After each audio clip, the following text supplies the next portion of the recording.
real similar to the 14-foot Molokai board that we raced, but the entry rocker is a lot lower, so it handles small bumps, small chops, good and stuff.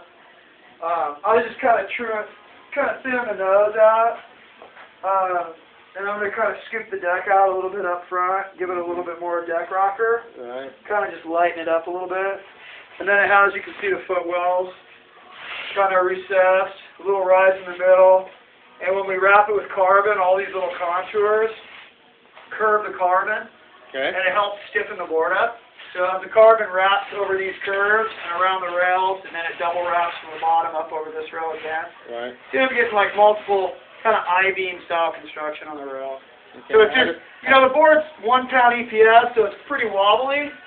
You know, this one has a single layer carbon stringer, which stiffens it up, helps set the rocker.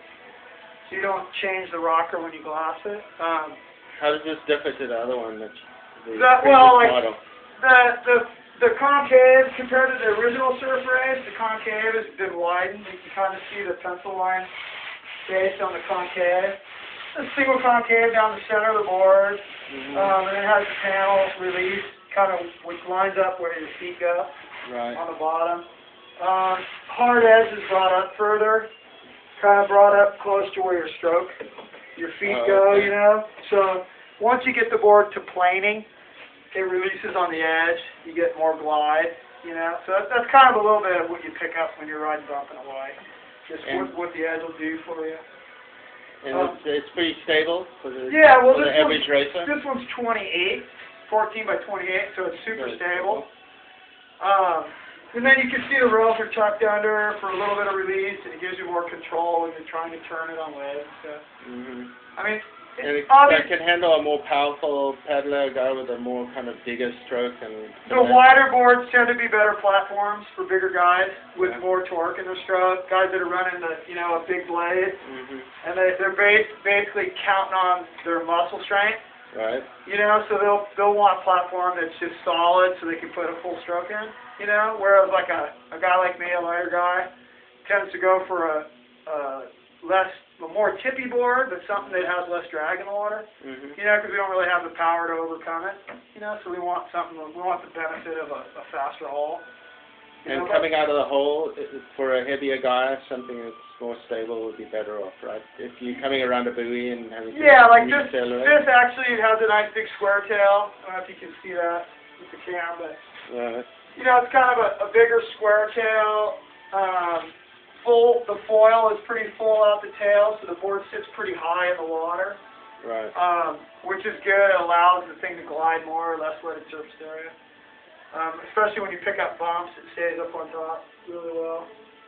Now I'm just kind of, tuning in. The bottom's pretty close. It's got, it's got the nose how I like it. So when you're in chop and stuff, it glides really well. It doesn't really steer from the bow. Whereas some of the pointier boards, when you pick up larger bumps, they tend to want to steer from the bow of the board. And you tend to have to shift to the tail to keep that pointy bow out of the water. If you're in bumps, even California bumps, smaller bumps, if that bow sets down, you got a lot of torque, it's going to want to steer from the bow. So kind of a spoonier bow up front tends to just kind of lift and skip through the little bumps. So it's kind of a diverse, it's a board you can run in and out through the surf. You can do a little bit rougher California conditions on it, and it's really stable. And then if you're like pretty diverse, you can surf it. Me and my friends run out, and we'll surf them at the reefs and stuff, just kind of goofing around. I mean, obviously we're not turning them a lot, but we're having fun on them. But if the finishes are through waves and stuff, if you're finishing a race through the waves, you have no problem. You just cruise right through. Nose hits a wave in front of you, it's going to lift up. You're not going to hit the bow and go flying over the front. It looks like the footwells are kind of they're less dramatic than I've seen in the past. They're kind of like this model, this model in particular is the SUP Race model. It's kind of a prototype SUP Race, the starboard one.